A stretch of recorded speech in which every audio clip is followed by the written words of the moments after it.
Hi friends, welcome to millet recipes Tamil. இன்றைக்கி நம்ம வீடியோவில் என்ன ரெசிபி பார்க்க போகிறோன்னா அடை தான். பருப்பு அடைன்னு சொல்லுவாங்க, சில பேர் வீட்டில் கார அடைன்னு சொல்லுவாங்க.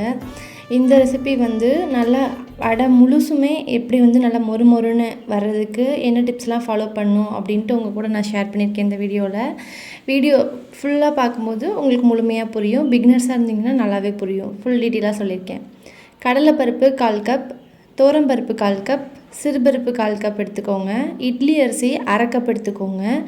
அதுக்கப்புறம் பச்சரிசியும் ஒரு 1/4 கப் எடுத்துக்கோங்க. பச்சரிசி தான் நல்லா கிறிஸ்பாக இருக்கும். அப்புறம் கோல்டன் கலராக வர்றதுக்கு வெந்தயம் 1 டேபிள் ஸ்பூன், 4-5 வத்தல் சேர்த்துக்கோங்க.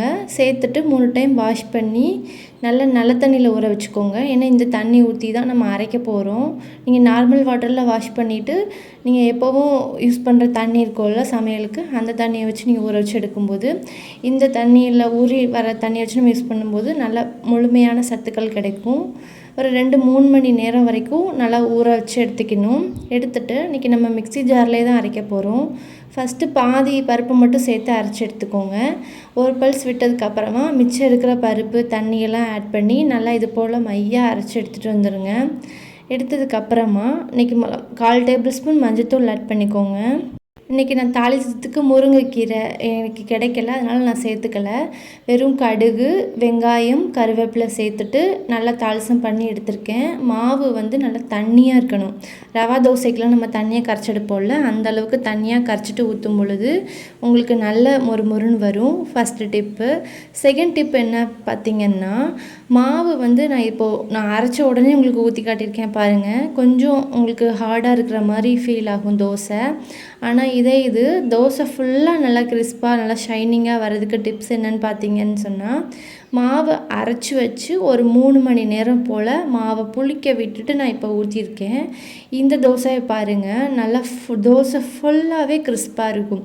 உங்களுக்கு எங்கே நீங்கள் எடுத்து பார்த்தீங்கன்னாலும் அந்த தோசை வந்து நல்லா ஷைனிங்காக ப்ரௌனிஷாக தோசை முழுவதுமே உங்களுக்கு வந்து நல்ல கிறிஸ்பாக கிடைக்கணுன்னா அடை தோசை மாவு வந்து மோஸ்ட்லி எல்லோரும் வீட்லேயுமே அரைச்ச உடனே ஊற்றிப்பாங்க. அதை விட நீங்கள் ஒரு 3 மணி நேரம் நீங்கள் ஊற வச்சுட்டு மாவை 3 மணி நேரம் நீங்கள் பருப்பு ஊற வைக்கணும். அரைச்சி 3 மணி நேரம் மாவை புளிக்க வைக்கணும். புளிக்க வச்சுட்டு நீங்கள் ஊற்றுனீங்கன்னு சொன்னால் இது போல் தோசை ஃபுல்லாகவே கண்ணாடி மாதிரி நல்லா மொறுன்னு கிடைக்கும். உங்களுக்கு தோசையும் நல்லா சாஃப்டாக ரொம்ப ஹார்டாக அடை வந்து ஃபீல் ஆகாமல் தோசை ஓரங்களில் கூட இது போல் பேப்பர் ரோஸ்ட் மாதிரி கிடைக்கும் உங்களுக்கு. கண்டிப்பாக ஒரு முறை 3 மணி நேரம் மாவை வந்து நீங்கள் புளிக்க வச்சுட்டு ட்ரை பண்ணி பாருங்களேன். தோசை சூப்பராக இருக்கும். நீங்கள் சுட்டு முடிச்சுட்டு மிச்சம் மாவு இருந்ததுன்னா நீங்கள் ஃப்ரிட்ஜில் உடனே தூக்கி வச்சுருங்க. 3 மணி நேரத்துக்கு மேலே வந்து மாவு புளிக்கும்போது தோசை வந்து ஒரு புளிப்பு சுவை கொடுத்துரும். அடை வந்து அந்தளவுக்கு நல்லா இருக்காது. அதனால் ஒரு 3 மணி நேரம் புளிச்சா சரியாக இருக்கும்.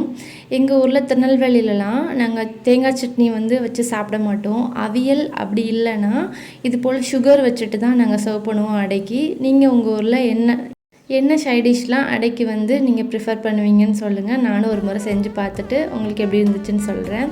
அப்புறம் இந்த வீடியோ பிடிச்சிருந்தா லைக் பண்ணி சப்ஸ்கிரைப் பண்ணுங்கள். நம்ம சேனலை புதுசாக பார்க்குறவங்க மறக்காமல் சப்ஸ்கிரைப் பண்ணி சப்போர்ட் பண்ணுங்கள். தேங்க்ஸ் ஃபார் வாட்சிங்.